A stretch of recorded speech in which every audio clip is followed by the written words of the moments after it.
陈子梦，你要干嘛？我他妈玩恐怖游戏刚玩到高潮部分，你吓我一跳。你不是身经百战吗？号称斯巴达人的你怎么能吓到啊？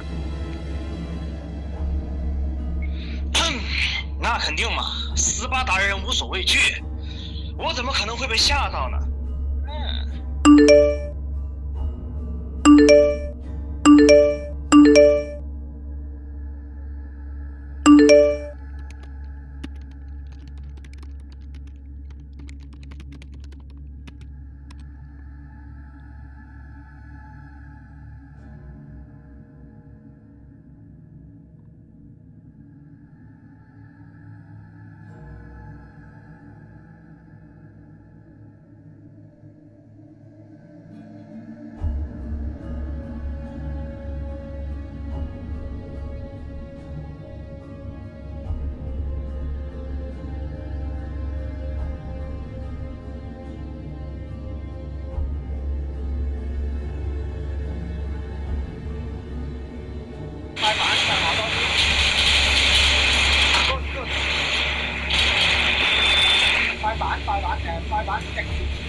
快跟佢睇下。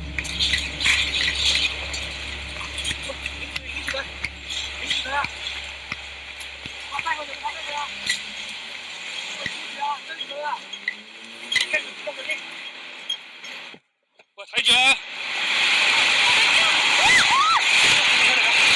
去邊啊？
嗨，大家好。Hello。嗨，Hello。时程还没玩完呢，快点要开始了。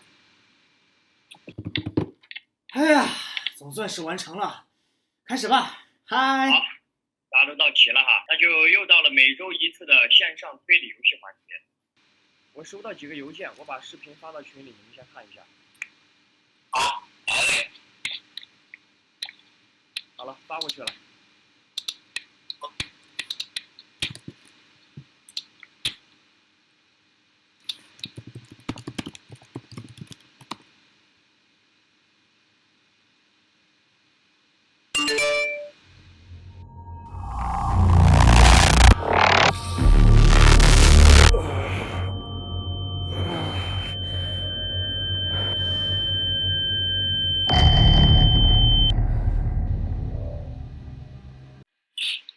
怎么样？有什么想说的吗？真的能拍到美人鱼哎！看不出来这视频有点意思。我之前只看过日本有个博物馆展示过美人鱼的标本。日本那个是假的，这个早就有人辟过谣，那个是用猴子还有海豹的尸体缝合的。哇，但是我还是相信美人鱼啊！你看《加勒比海盗》里面，每个人都美得不成样子。哎，你们相信转世吗？我上次在网上测试过，我上辈子就是美人鱼，所以我相信是真的。你还上辈子美人鱼呢啊？你搁这拍偶像剧呢？你咋不变个王子出来？一人鱼之恋啊你！那么多传说，那就不可能是真的吗？那从古至今都有啊。你看秦始皇墓穴里面的长明灯就是用鲛人的油才能千古不灭的呀，那这个你怎么解释？你能不能现实一点？你看的那个是《盗墓笔记》，鬼扯的话你也信啊？这一个墓穴里面是密闭空间，氧气都是有限的，还长明灯上千年不灭。你说是天然气我还行啊，那鲛人油那就是一燃料，而且目前还有什么燃料能比航天燃料更能续航？啊，你搁这逗我玩呢？那越王剑怎么解释呢？那也能做出来。这古人有些小发明，那不代表他们当时时代的普遍水平。这毕竟古人不能够像现在这样信息这么发达，很多科技啊，甚至连当权者都不知道。那所以说咯，那现在没见到过的，不代表以前没存在过呀。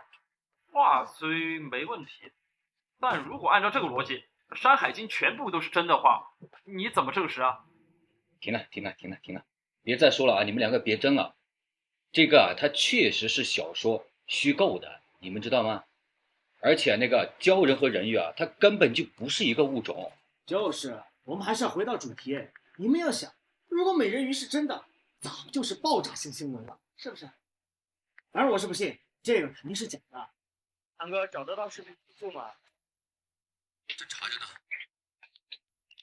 来，原片呢出自于《美人鱼新证据》，虽然说是纪录片，但是它里面啊全部都是造假。所谓的美人鱼啊什么的，都是找的人和道具来拍摄的。这个早就被网上给辟谣了。这个辟谣的信息啊，我也给你们找出来了，你们看一下啊。这点，制作团队悄悄塞入一行免责声明，称以上节目啊为基于科学理论的奇幻故事，说明所有的内容啊，它都是虚构的。你看，我就说嘛，都是假的。行了，大家本来就是证据说话，我们先不讨论这个，下一个是什么？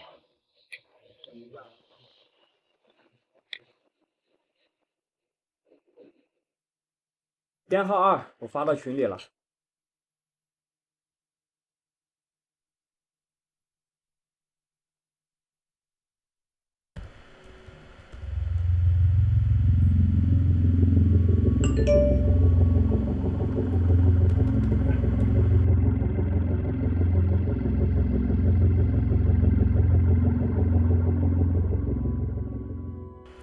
这是超能力吧？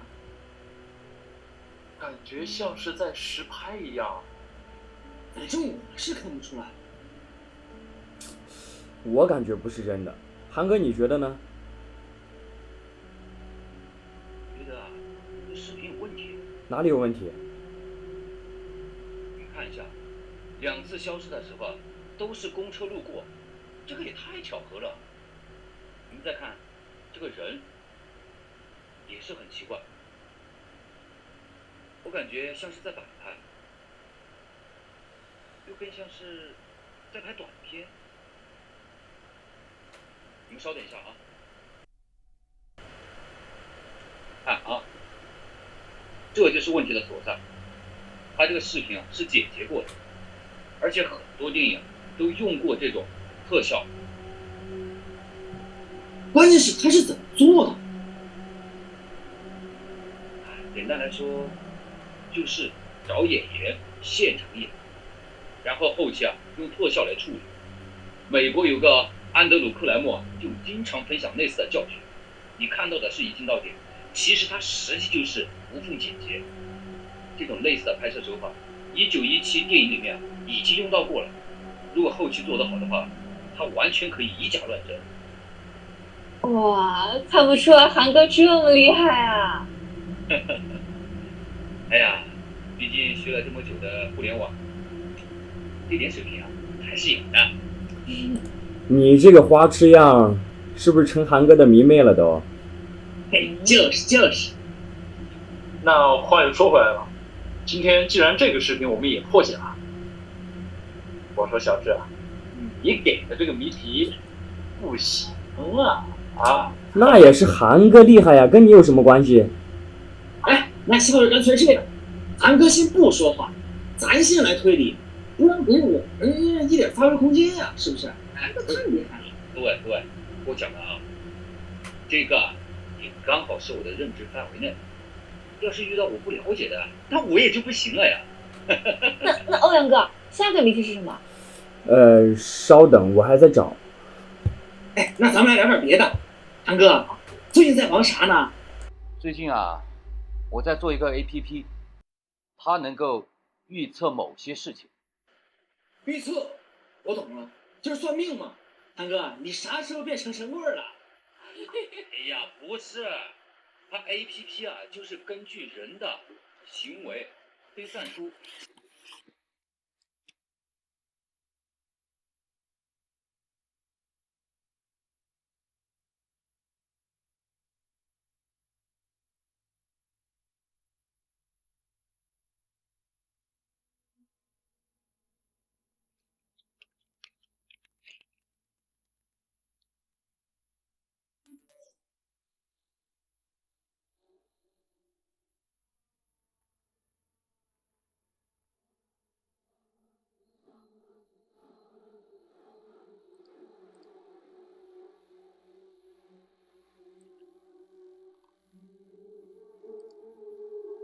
谁会用这个测试自己的男朋友啊？不是神经病吗？男人都一个样，做贼心虚。你们聊什么呢？这么开心？韩哥想用代码做神棍，黑客帝国看多了他。哦，对了，欧阳哥，情况怎么样了？你们试试这几个。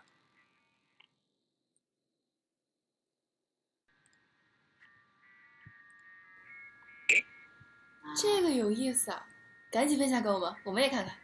我把它发到群里。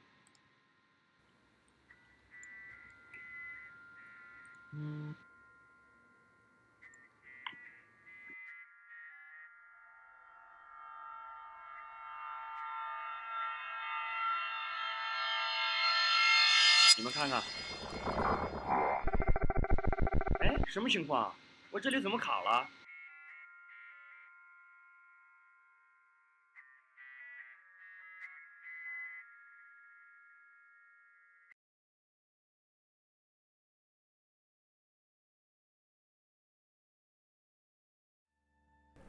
喂，听得到吗？我刚才重启了一下。到底怎么了？突然看到你卡屏了。可能信号不好吧。你发的那个压缩包密码是啥呀？等一下。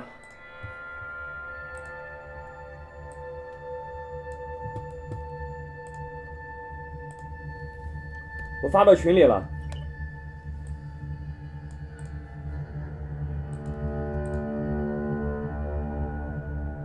这是什么问题啊？不是，这发育有点畸形了吧？这动物是不是受了什么辐射呀？这个我知道，这是人。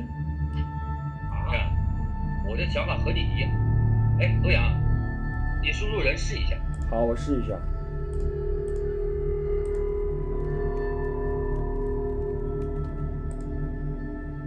不对呀。不可能啊！这个谜题它出自于斯芬克斯之谜，答案是显而易见的呀。哎，先等等，你们先解释一下为什么是人啊？在传说中啊，斯芬克斯它是一个长着狮子躯干、女人头面的有力怪兽。这个住在推拜城附近的悬崖上，它呀向过路的人出这个谜题。如果过路的人啊答错了，就会被害死。上古呢指的是人的婴儿时期，用4条腿爬行走路。中午呢人会走路了，就是2条腿。晚上呢人老了，有晚上那就是3条腿。哦，原来是这样。那为什么我们答案是错的呢？我再试试英语。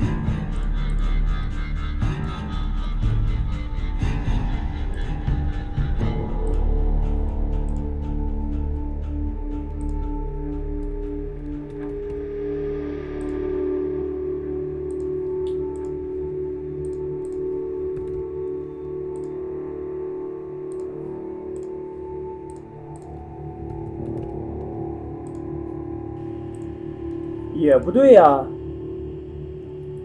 哎，等等，我知道是怎么回事了。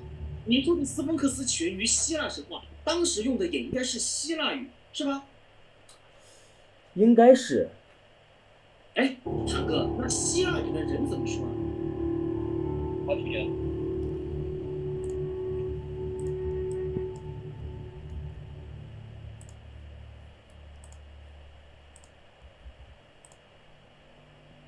哎，解压出来了。我看看解压出来个什么东西。不是你也别一个人看呀，你分享给我们也瞧瞧。哦，好。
韩哥，忙什么呢？你赶紧看看内容啊！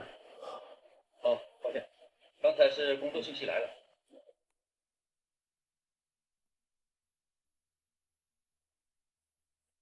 这就一个日记，有什么好看的？这里面可能有关键信息。为什么这里面提到了2个3月7号？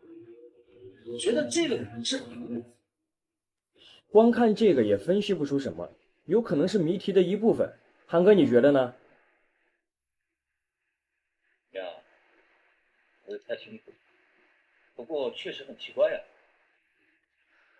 那下一个问题，下个问题吧。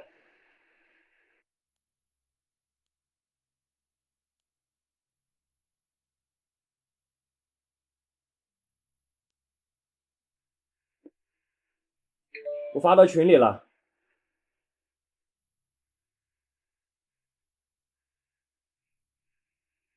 这给的是数学题。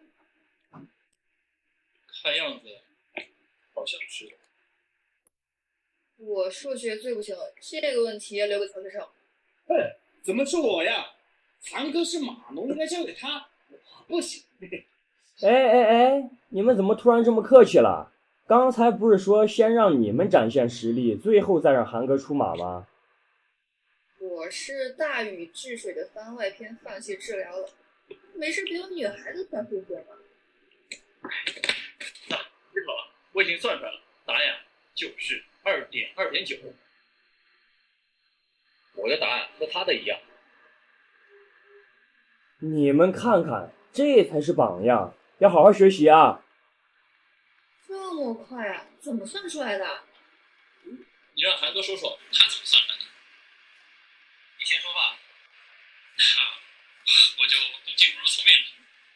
其实啊，附加条件的意思，如果我只有一个女儿的年纪不大，那按本题7等于36，那么就有1乘以1乘以36等于36，1乘以4乘以9等于36，1乘以6乘以6等于36，2乘以2乘以9等于36，2乘以3乘以6等于36，3乘以3乘以4等于36。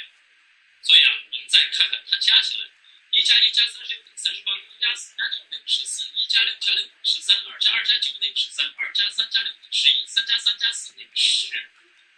如果这个学生号的房间号是13亿万数字，那么他这个学生就可以直接确定，不会说因为什么条件不足，所以我们可以足以断定这个学生的房间号是13号。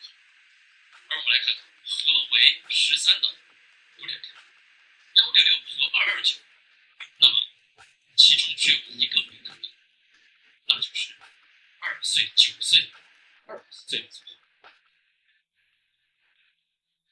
厉害啊！短短几分钟就算出了答案。好，我算完了，我想听听韩哥是。其实我刚才在网上搜索了一下，然后只看了答案。大家都在推理，你百度找答案是干什么呀？问题是我们也没有规定不能使用搜索引擎啊。是有的在线排题吗？难道有现成的答案不用？我感觉我要收回刚刚说的话了，韩大哥这次表现不太优秀啊。其实我觉得嘛，恰恰相反，我有时候玩游戏，我也会上网看攻略，但是我觉得这个不算作弊，不算作弊，不算作弊。对，你看，这个过程结果是很重要。这不是狡辩吗？按照你的说法，我们出的题目直接上网搜答案就可以了呀，那何必相互推理呢？推理不就是享受过程吗？那如果是一个未知的问题摆在我们面前，你找谁要答案呀？这些不是还没有发生吗？世界上那么多未解之谜，光靠推理得不出答案来。哎，行了，大家别吵了，我们还有4个谜题，我们先看看接下来的内容。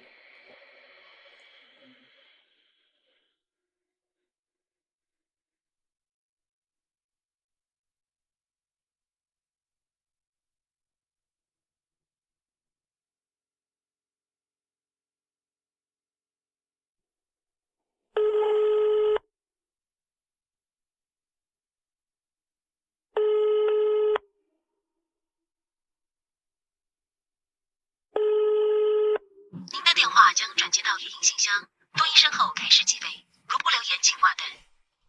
老婆，我先去新房子那边了啊。主管是刚刚打电话催稿了，总编下了最后的通牒，让我10号前必须交稿。我需要一个安静的环境，你和然然待几天就过来啊。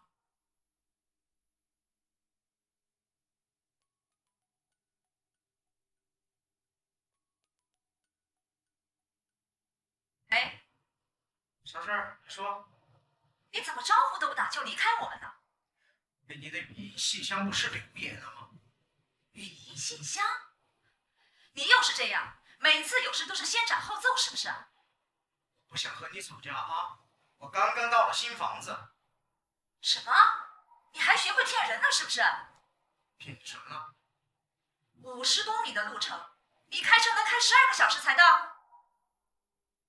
知道你最近压力也很大，买房子的事儿令我动气儿。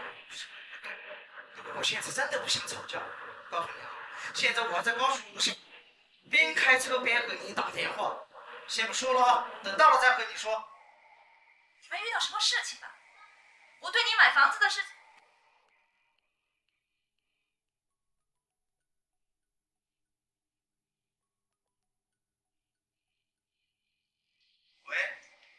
喂，丫头，怎么了？爸爸，你终于接电话了，你在哪儿啊？我刚刚才和你妈打电话，我才到房子，正在收拾。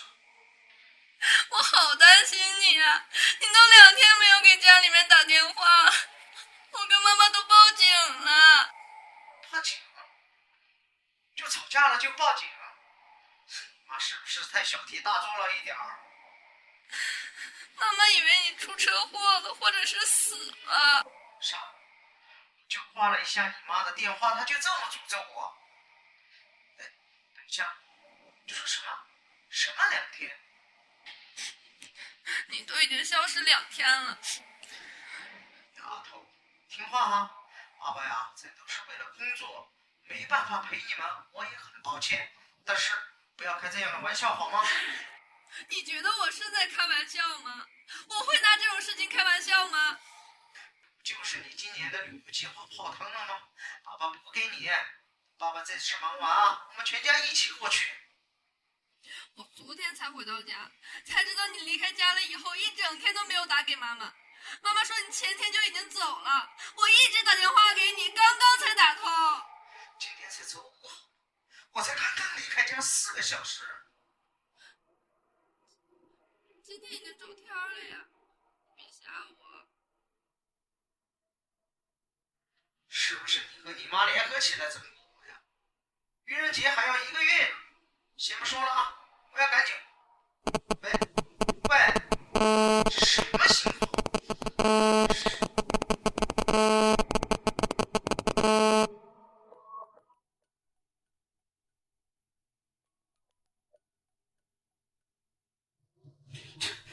今天没完了是不是？是顾长新先生吗？抱歉，我还以为明天就是交考日期了，你这边进展的如何呀？今天不是才周5吗？要下周3才到交稿时间呀。今天已经周2了，大哥，你搞什么啊？别说你没写啊。我刚刚才离开家好吗？今天怎么回事？我媳妇儿给你电话了？什么电话呀？我们可是有合约的，如果你不按时交稿的话，我们只能走流程了。稍等，你确定今天是周2？不然呢？你不会喝多了吧？星期几你不知道啊？你他妈才喝多了呢！我这边是周2，周2。你好好看一下手机吧，今天到底做几了？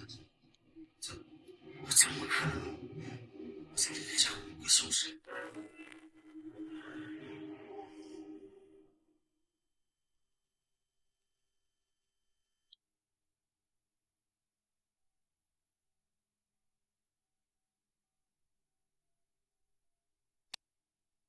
您好，您拨打的号码是空号，请查证后再拨。Sorry, the number you dialed does not exist. Please check it and redial.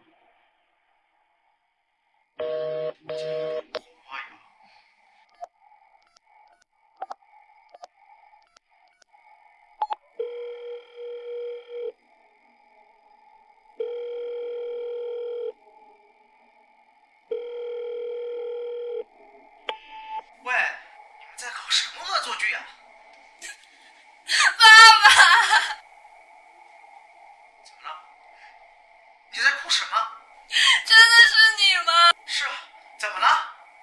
妈妈报警后，警察找遍了你去的所有的地方，没有看见任何人。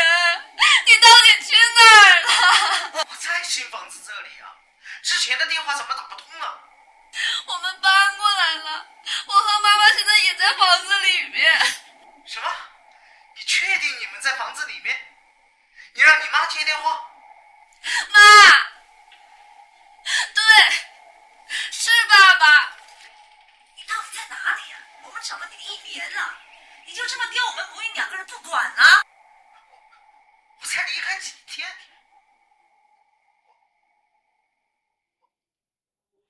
究竟在哪里？究竟发生了什么？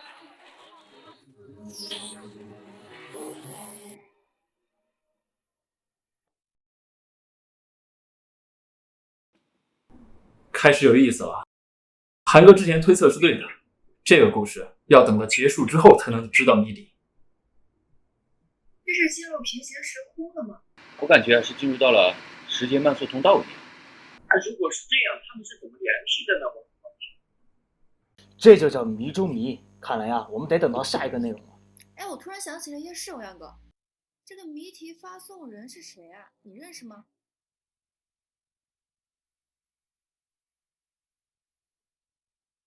我只知道他名字叫这个，他就知道了。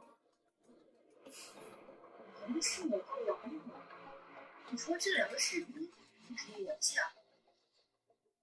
这个咱就不知道了，可能有，但是目前为止是什么都不清楚，必须得等到后面几家号码全部解下才知。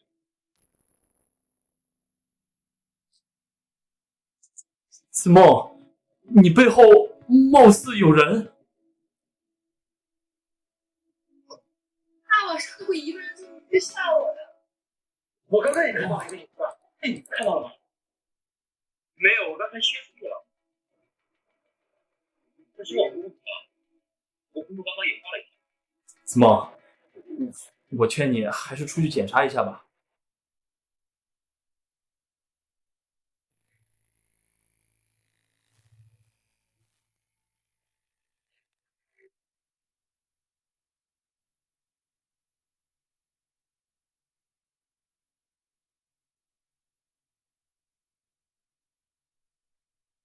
喂，听得到吗？喂，能听到吗？喂，怎么回事啊？我怎么突然掉线了？不知道啊，我也掉线了，那网速特别不好。懵呢，他怎么没有上线呀？他刚才不是出去检查去了吗？我不知道啊。不是，我这是千兆网啊，照理来说它不应该掉线。那是电信维护吧，应该。哎呀，还好我用的不是电信，是移动，那我也掉线了。哎，子墨上线了。喂，听得到吗？我刚才掉线了。你那边没问题吗？你那边？没有啊，我刚刚去检查了，没有人，窗户也都是关着的。兄弟们，我突然觉得越来越刺激。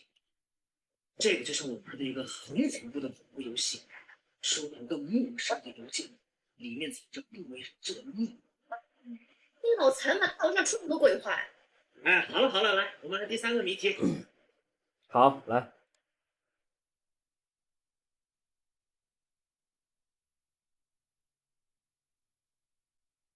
来了，我发到群里了。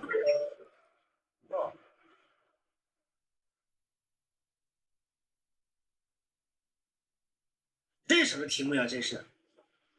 发挥你的数学天赋啊，李浩然。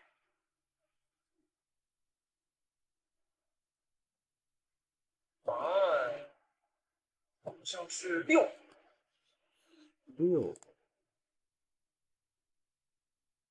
是的。不对。韩哥查到了吗？没有，这个题啊，网上没有答案。我早说嘛，那现在怎么办？6如果不对的话，那答案会是什么呢？喜欢上神户社馆，那这些可都是日本的名字呀，而且有的还是地名。你们说，这会不会和日本有关系啊？哎，很有可能。对啊。说实话，我看了题目过后，我还是没有任何头绪。那就说明是我们的思路错了，我们要换一种思路。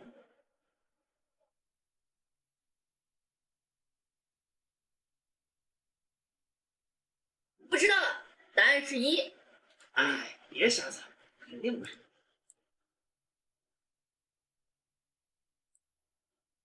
哎，解开了。怎么？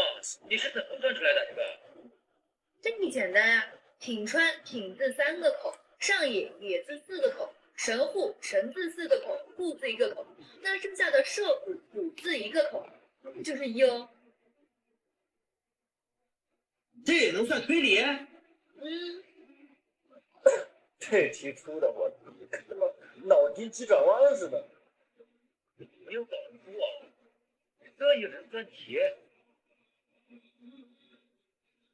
过程不重要，结果才重要，这不是跟韩哥学的吗？我也算是领悟到精髓了。好了，我先发过去，咱们先看看。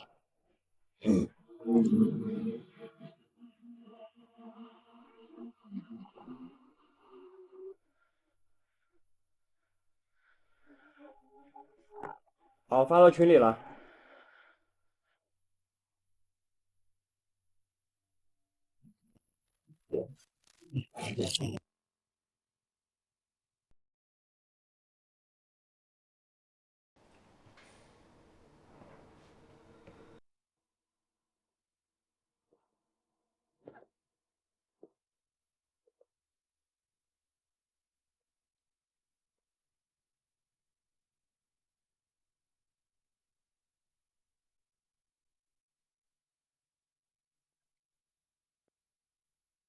如果你不反抗的话，我是不会伤害你的。但你要是再说出顾长生的下落，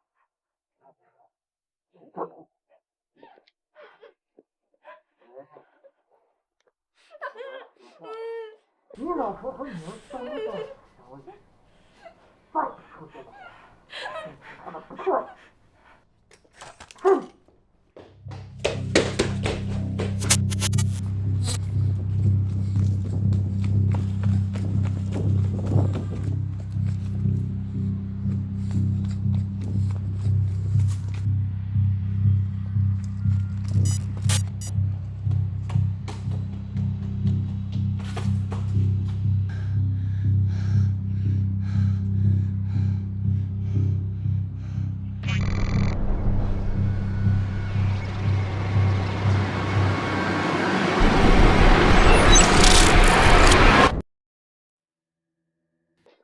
这条视频和头2条有什么关系？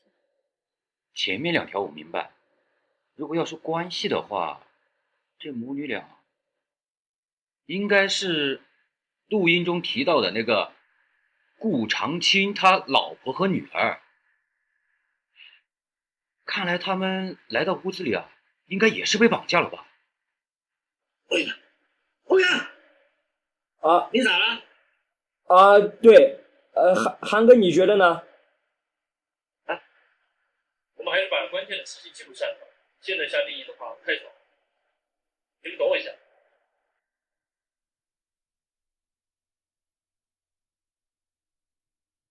你们看一下。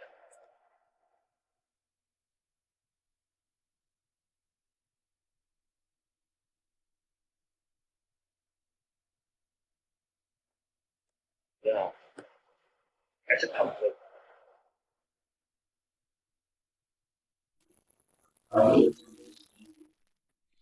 欧阳哥，我刚刚看你背后有幅画。啊？见了。我这边什么也没有啊。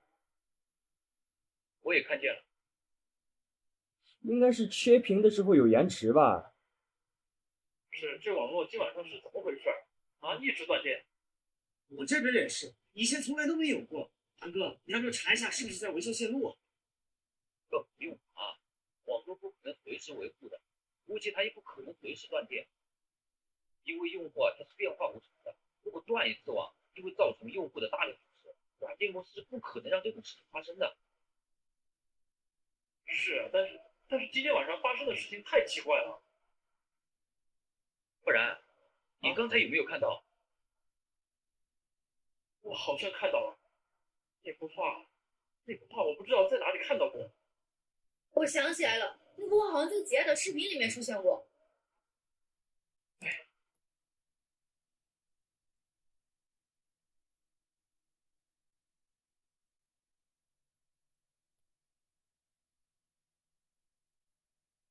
你们看到的是不是这幅？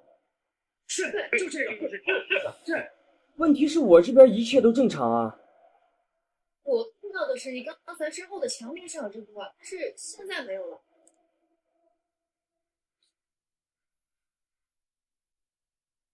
你确定你没开玩笑？我确定我没看错。可能是网络问题吧。大晚上的真的搞得我心态要崩了。要不呀，再换下一个。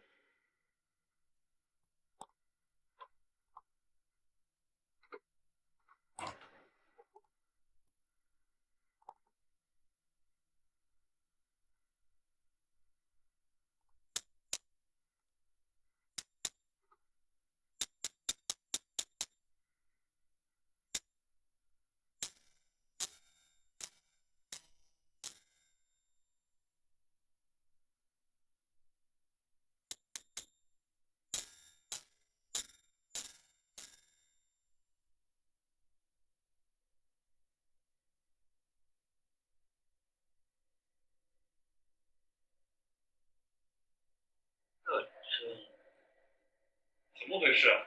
这里是什么？文念经。你这脑洞还真大哈！铃声就是念经，那你怎么不唱个张公拜，让我们过圣诞节呢？这么这个可能啊？你看前面的事故不就是这样吗？那你要不再试试？那究竟是输入张勾拜还是念经呢？不是，还有那念什么经啊？经书太多了，根据推理，有句话叫不听不听王八念经，你不妨说是王八吧。不是，我看你脑洞是真的有点大，你咋这么有才呢？这个铃声啊，它是念经的铃声吗？念经那得敲的叫佛音钵，谁念经还敲铃铛？通灵还是普通铃铛？这铃铛也分准了呀。我觉得呀，现在重点不是它是什么铃铛，你们要仔细听一下它的节奏。是啊，我也发现了，它这个节奏是信息吗？明白了，应该是摩斯密码。哦，摩斯密码。欧阳，你再放一遍铃声。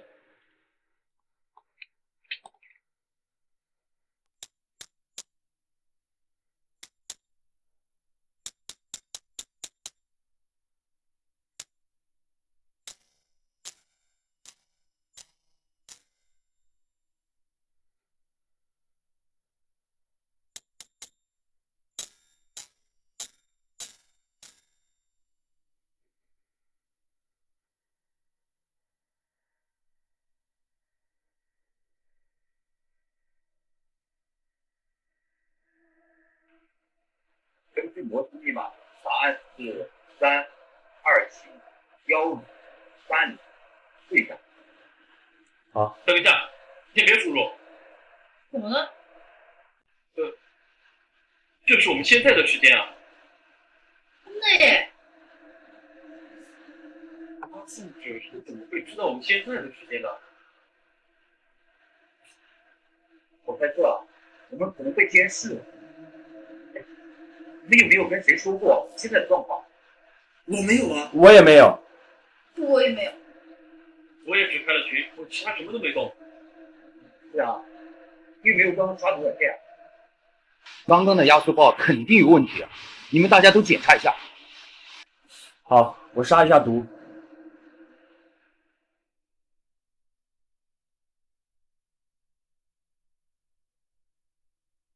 我这边没问题啊。我这边也是。我这边也没有。应该是巧合吧，我这里也没有检查到。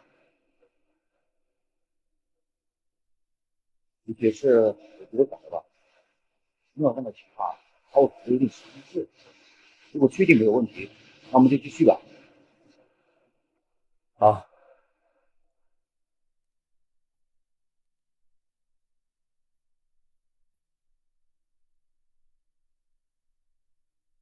稍等一下，正在解压。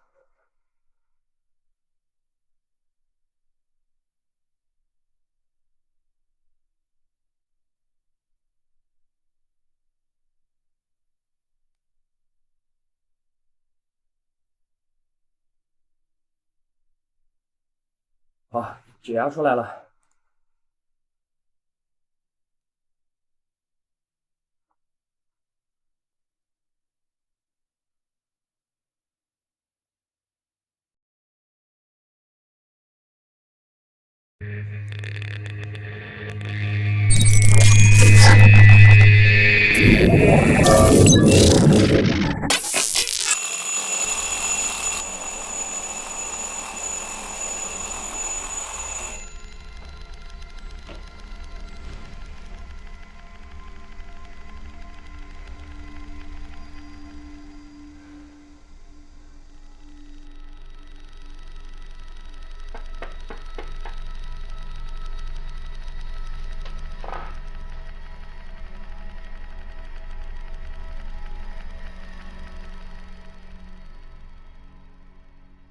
顾先生之前给我打过电话，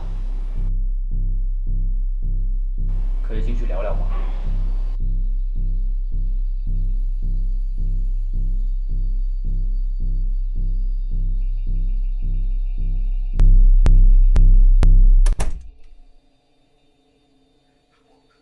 我才离开几天。所以这就是最后一通电话了。那你们搬来之后，有没有发现什么？倒是有一些事情。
随后，我翻转了房间内的所有能找到的线索，找到了我丈夫的日记。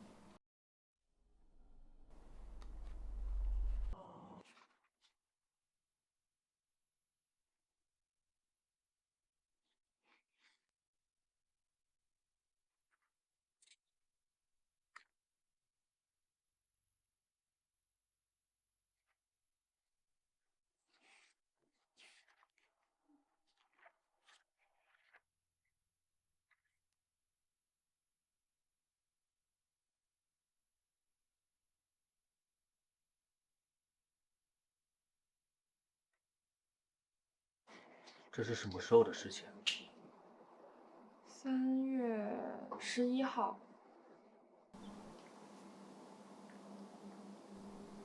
容我回去研究一下。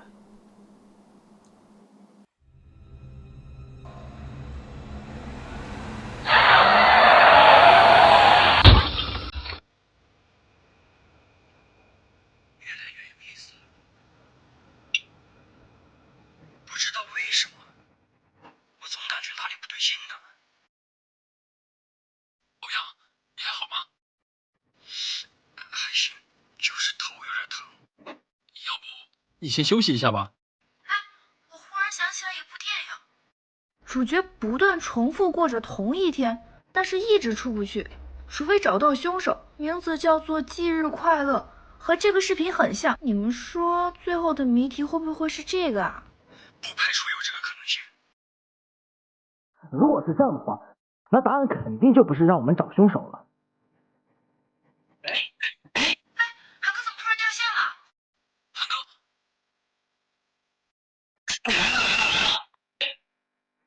怎么回事？人呢？哎，我刚刚家里断电了，我用了手机连接视频。韩哥，怎么回事啊？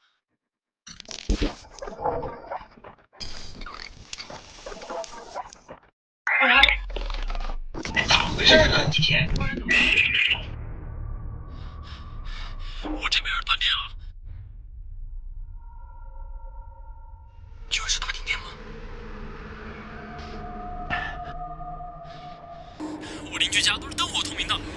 只有我们断电吧？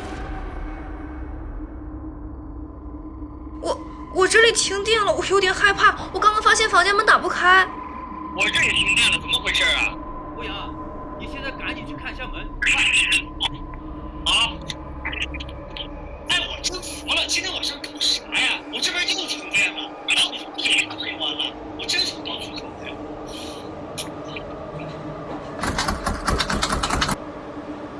我这门打不开啊，这房子就我一个人住。咱们现在赶紧出去，我们可能会被人看上了。赶紧出去，赶紧出去！哎，我房门也打不开了。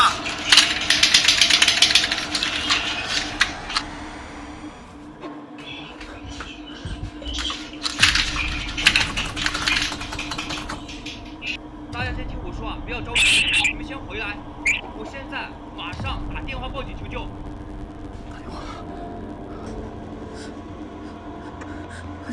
快点！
你们都没事吧？报警！报警！不行，我手机用不了。我手机也坏了，奇怪，我手机也开不了机了。我找不着手机了。看来啊，和我想的是一样的。什么意思？我们啊被困住了。你的意思是，我们被绑架了？和这个差不多吧。是啊，我们得想办法出去。你们都检查一下，看能。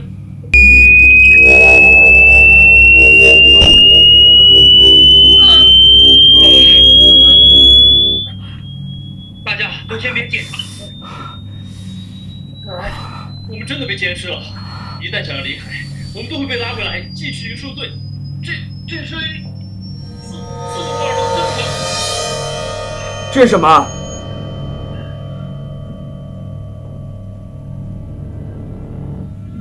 什么意思？这次是让我们直接计时破解吗？哎，子墨，你没事吧？我想问一下，你们呢？现在时间是几点？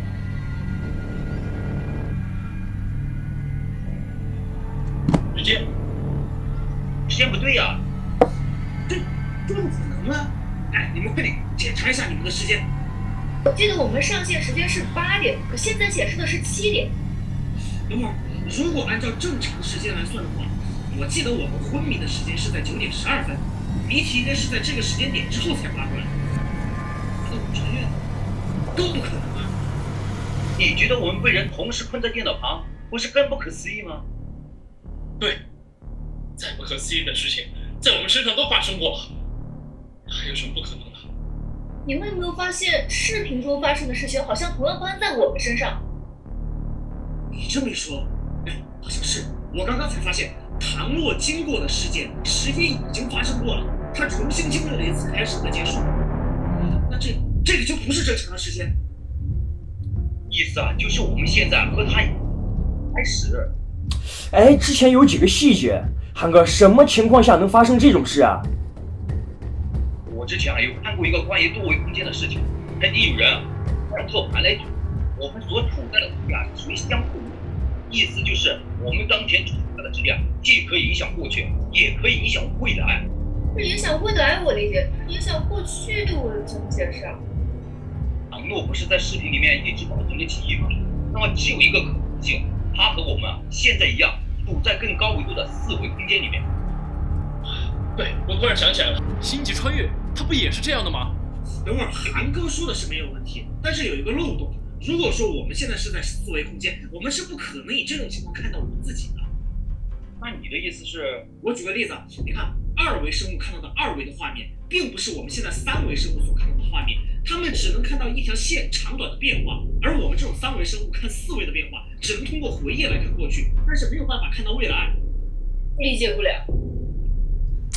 你把人的一生想象成一部电影，你可以拖动任何一个时间节点，并且你可以编辑它、改动它，无论开始还是结束，并且可以身临其境去触碰、去感受到任何一个时间点。这样你明白了吧？你的意思是我们现在也处于这种情况当中？据我所知目前的人类科技是没有一个人可以达到这种水平。但是你总得有一个合理的解释吧？人在什么地方能够感知到4维空间的存在？哎，不是，这到底什么意思呀？什么能够超越时间的存在而存在？哦，我知道了，思想，人的思想可以。你们看，孔子的《论语》、老子的《道德经》，他们都经过了1000年，现在还存在。这么一说，一切都可以解释清楚了。问题在哪里？我说韩哥，你别每次你说话你就讲一半行不行？你直接说不就完事儿了吗？我是说我们的思想出了问题。哎，我操，你思想才出了问题，韩哥你骂人也不带这么玩的呀。不是，你仔细想想，既然人的思维能够感知到多维空间，那么如果用梦来解释，是不是全部都能解释？我明白了，韩哥的意思是我们的思想被控制了。对，能控制思维的手段，我猜测只有一种，就是催眠。我们还被催眠了？不会呀，不是他这个催眠，他还能共享梦境不成？精确的控制是不太可能的，但如果是同一个目的，同一种信息是可以大致做到的。你们还记得那几次停电还有那个声音吗？这些都是催眠信号。不是，那既然这样，我们到底怎么出去啊？时间不多了。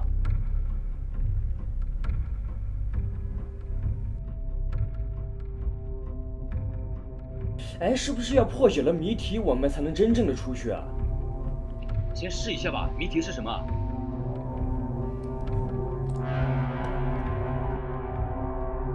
没有谜题。什么？没有谜题？不会吧？你再仔细看看。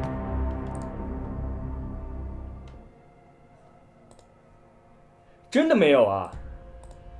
欧阳，我们估计是漏了，怎么办？不对，明天打开 QQ 群聊，我记得我之前发过一个日志。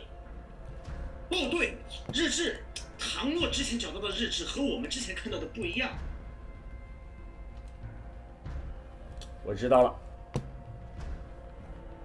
找一下。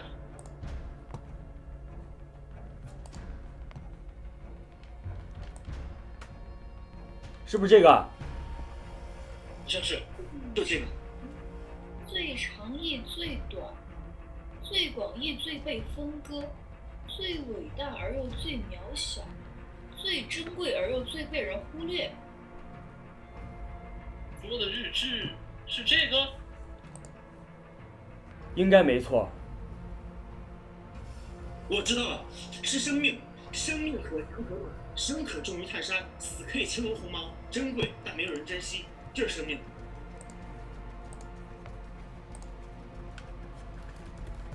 生命不对呀，会不会又要输入英文呢？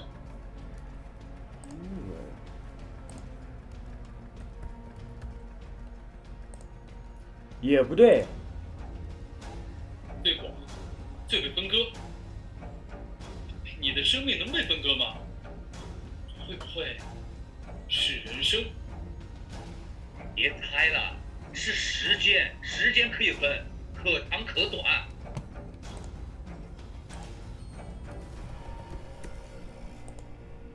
哎，解开了。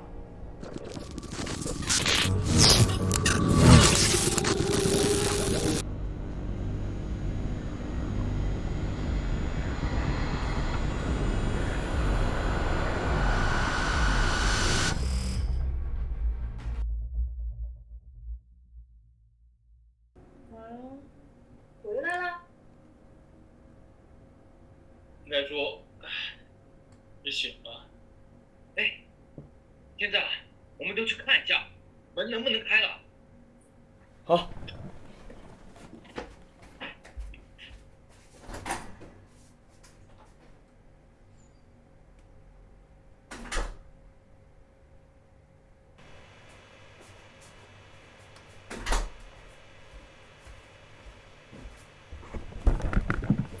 回来了哎！哎，等一下，我很想知道，是谁有这么大的本事啊，同时能够催眠我们几个人啊？陈哥，这是什么意思啊？从头到尾啊，那个人都没有出现过，推理和讨论啊都不在场。我不相信有人在不在场的时候啊，能够做到这一点。意思就是我们中间啊，有一个必定是参与了这事儿。说，我们至今啊做过的所有谜题，都和发件人有关系，但只靠对方肯定是做不到的，所以这个人啊，应该是我们当中的其中一个。是不是你，欧阳哥？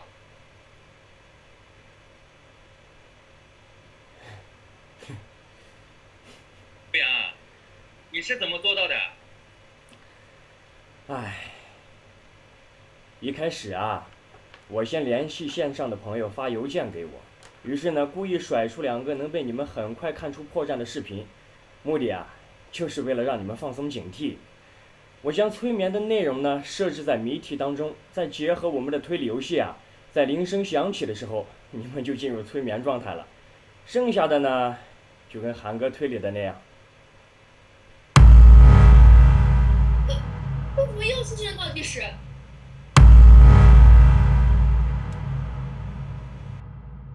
哎，我的也出现了。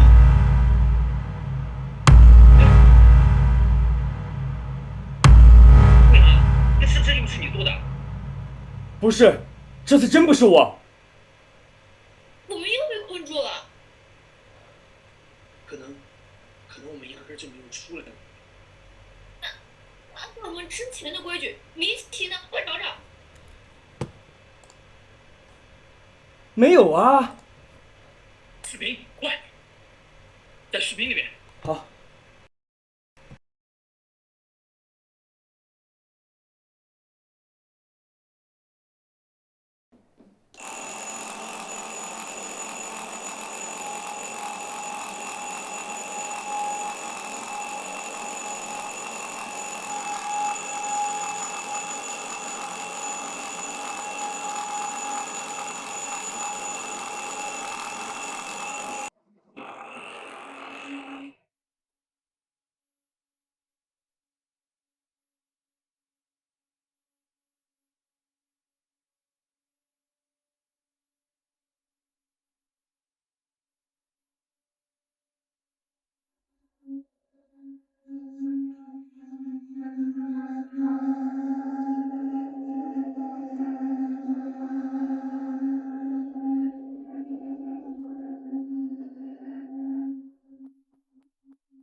来，唐先生，您这边请。这间房子它的整体布局还是不错的，采光也是非常的好。我先带您随便看看啊，这边呢就是客厅了，然后这里是主卧，旁边就是侧卧。其实你可以看到，在这间房子的阳台啊，它有个非常大的一个采光面积，就是因为它是南北通透的，所以说在白天的通风性能是非常好的，而且甚至您在屋内是不用开灯的。这家具是？这些家具是上任屋主留下来的，之前啊住着一家4口。一对中年夫妇，2个青年人，听说姐姐和她父母搬去其他地方了，留下弟弟在这儿读博士，走的是很匆忙，委托我们将房子转让出去。哦，如果您要的话，可以直接使用的；不需要的话，我也可以安排人搬走。一家4口。对。可以联系到他们吗？最近没有联系了，不过他们和我们签了合同，一旦转让出去，直接付款给他们的账号就可以了。哎，这个您放心啊，如果您确定的话，我们会拿出相应的手续和合同给您过目的。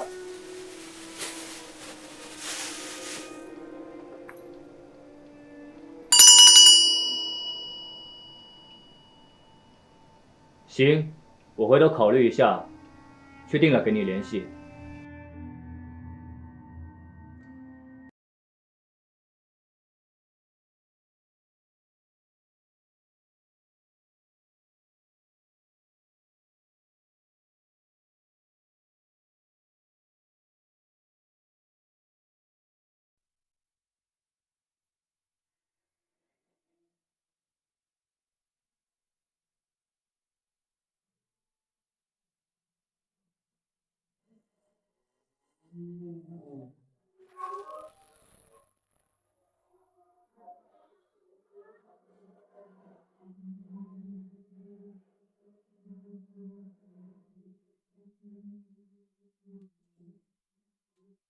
他是谁？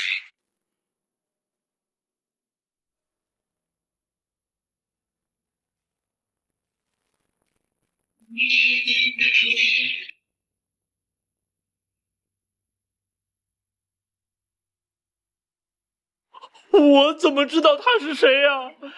我不想玩了，我想离开。估计你现在也出不去了。既然能够这个局，他们是有备而来的。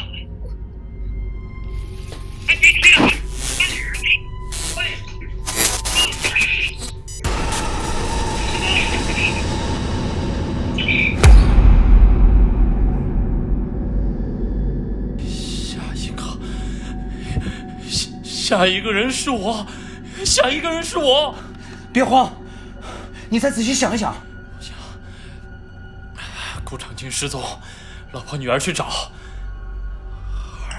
有个儿子，儿子是谁？没有线索啊，我找不到儿子，是不是儿子？是不是儿子？关我什么事？关我什么事？我什么都不知道，我什么都不知道啊！为什么？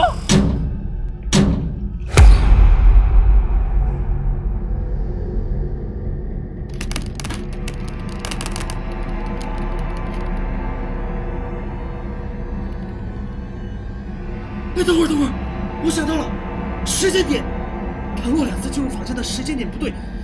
他第一次进去的时候是发生在绑架的时间点之后，第2次进去什么事情都没发生，那就说明他跟我们处在不是同一个时空，他应该在4维空间。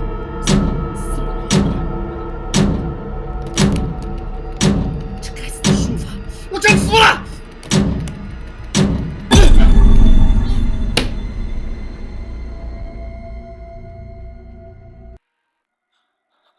我不能慌，冷静，这是一个魔术。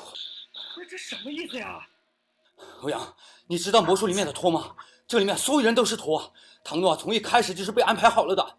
整个片子就是故弄玄虚的一场魔术，让人故意猜，但是到最后依旧是没有答案的。你觉得呢，欧阳？怎么了？韩哥，我这边为什么是2022年？你呢？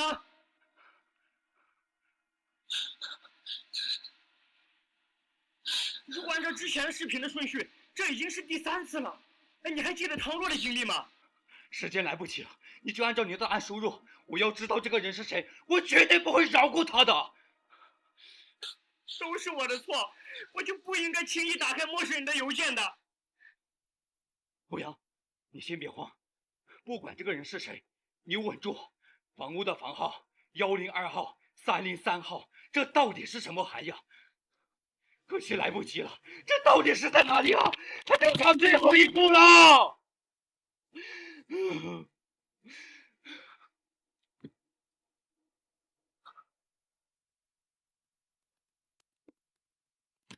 你他妈到底是谁呀？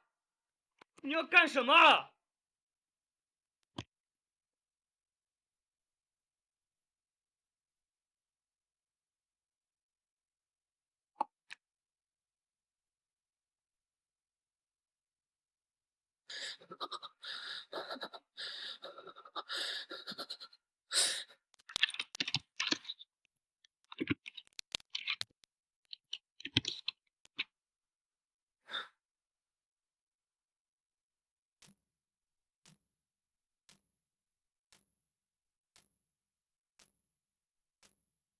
欧阳，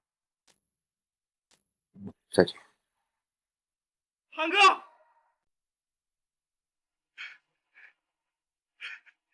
韩哥，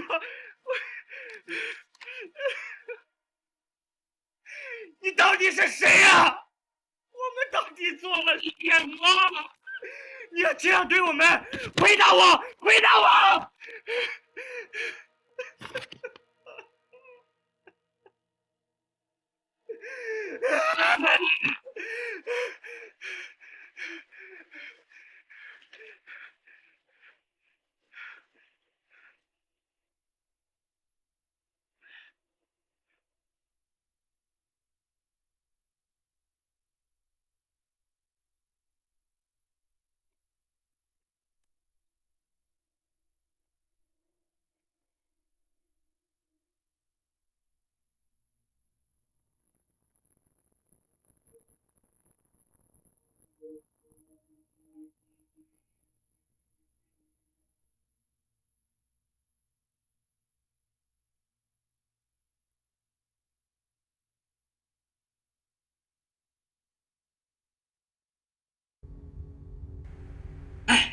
你们说他还要睡多久啊？谁知道呢？至少我们已经完成我们的任务了。我说可真不容易啊！不去当演员那都可惜了，你说是不是？就是。我要是在工作上也这么优秀，那就好了，我都佩服我自己。别太乐观，还不知道什么情况呢。我觉得现在啊，是时候请孙教授进来了。来了，哟，辛苦了各位，他情况怎么样？现在还在睡着呢，还不知道什么时候能醒。该做的我们都做了，剩下的只能看他自己了。孙教授，他到底发生了什么事儿啊？早在半年前，我得知他家里出现了变故，我担心他的状态，我观察调查了很久，最终才确定他得了抑郁症。抑郁症？不会吧？他之前看上去都很正常啊。就是。阳光抑郁症正是如此，何况他一直以来隐藏得很好，他一向都很优秀，但论文迟迟没有任何进展，从来不知道居然上课也开始旷课，有时候还出现短暂失忆的状态。我原本觉得他应该能挺过去，直到我无意发现他一直在浏览自杀网站。自杀？我对他的过去并不了解，所以担心这次一些客观因素会是压死他的最后一根稻草。趁着事态严重之前，我想到很多方案。他受过专业的训练，有着比他人更深的认识，直接治疗是肯定行不通的，只能尝试间接催眠进行引导治疗。何况潜意识里他已经形成了许多对抗治疗的防备，我只能尝试绕开他的潜意识，去找到更深层的无意识层。无意识层？脱离生理基础的意识区。脱离生命，那不就是植物人了吗？也可以成为更深的意识区。那所以你是知道欧阳直喜欢玩推理游戏的，所以你就从推理谜题开始引导，先引起了他的兴趣，接下来就满足了他的控制欲，对吧？人在现实中对所有人都有着防备，相对网上而言，反而可以卸下他的面具。所以第一步，让他先从联想开始引入。于是，我打算从一些媒介入手。日志和录音，文字和声音会让人产生很大的联想，等他的注意力在解密中，对其他的警惕性就会降低。这是他意志力最薄弱的时候，也是催眠的好时机。欧阳，你咋了？为了将催眠的事情变得不容发现，我在谜题中藏了不少的催眠音效。然而，这只是进入到潜意识的第一步，但是并不稳定。在接下来的时间，只能逐渐让欧阳志的潜意识慢慢的适应这种状态。所以，我用了反复加深技术。反复加深？他并不是一直在催眠的状态里，通过视频里一些元素的暗示，不断引发被催眠对象唤醒，再不断的导入催眠，从而让对象进入更深的催眠状态，又不断的唤醒，再不断的进入催眠。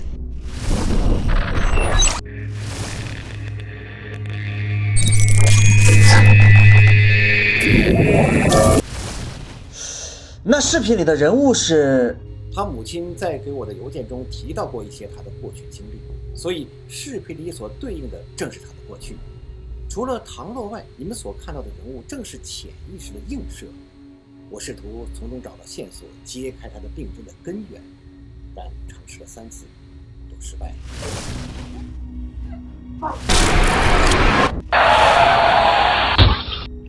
那后面发生的呢？我意识到这条路走不通，开始尝试用混乱技术去引导。混乱技术？通过一些异乎寻常的语言、动作、表情等，让被催眠对象短时间内接受大量信息，造成信息过载，引发神经失衡，触发战斗或逃跑反应，并绕过对象的意识评判区，从而导入催眠。那这就是最后的谜题吗？谜题只是障眼法。欧阳志的问题在于对自己掌控不了的事情充满了不安全感。当他无法进行理智思考的时候，植入一个信念，一个真正能够让他振作起来的念头。教授，这难道是同理心？是的，最后2个谜题和倒计时就是让他和你们产生共鸣，消除他理解的世界和真实世界的距离感。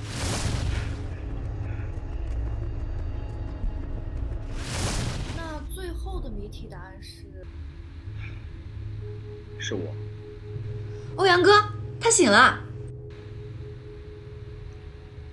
正如孙教授所说，我从小是我妈把我拉扯大的。我问我妈，我爸去哪儿？我妈跟我说，我爸是一个小说家，去了很远的地方写作去了。我还经常跟同学炫耀，说我爸是一个特别酷的小说家。但是时间一久，我爸却从来没有出现过。我就又问我妈，我爸到底去哪儿了？我妈这时候跟我说，等你长大了，出息了，你爸就回来了。于是我拼了命的努力，我考上一个好的大学，考上研究生，考上博士，我只是想让我爸赶紧回来。但是半年前，我才知道，我爸在我很小的时候就过世了。同时也传来消息，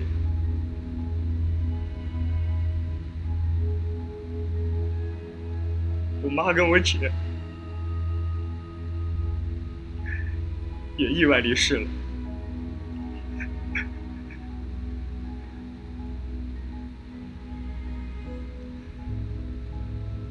我从小一直生活他们2个的关注不少，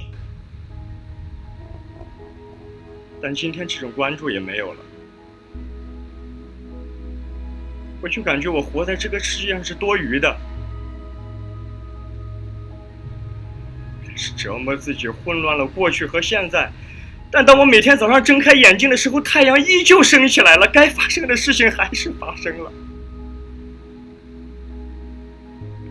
我不想死，但我真的不知道该怎么活了。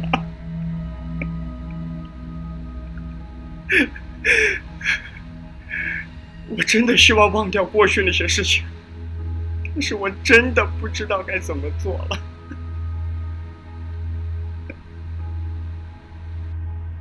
没有人知道该做什么，但至少我们可以试试啊。难道你不想看看最后一个视频的内容吗？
爸爸，今天我不要你让我去，我今天想和你正式下一场。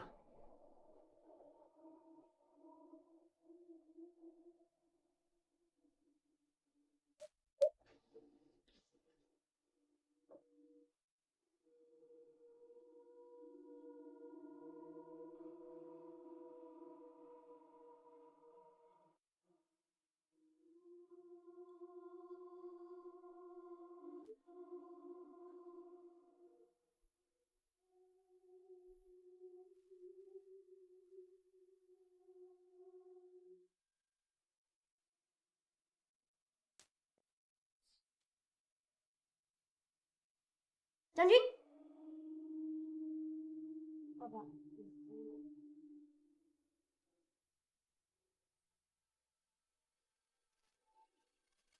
爸爸，你上次说小智是废物，小智不是废物，小智是好孩子。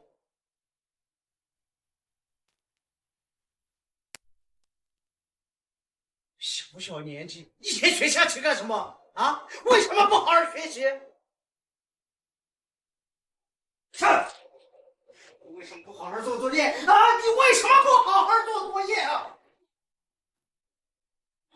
做作业！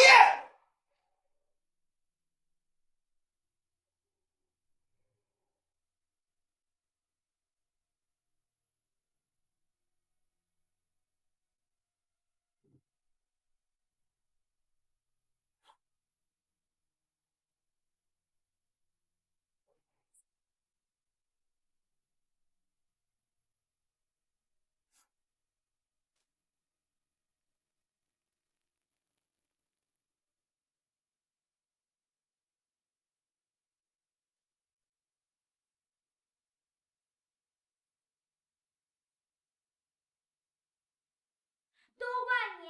爸爸答应我带我去游乐场的，你让爸爸不开心，爸爸不带我去游乐场了。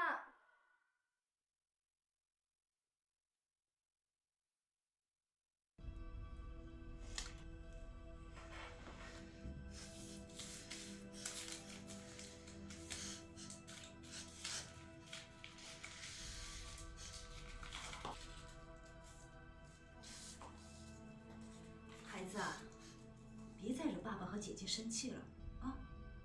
听话，好好学习比什么都重要，知道吗？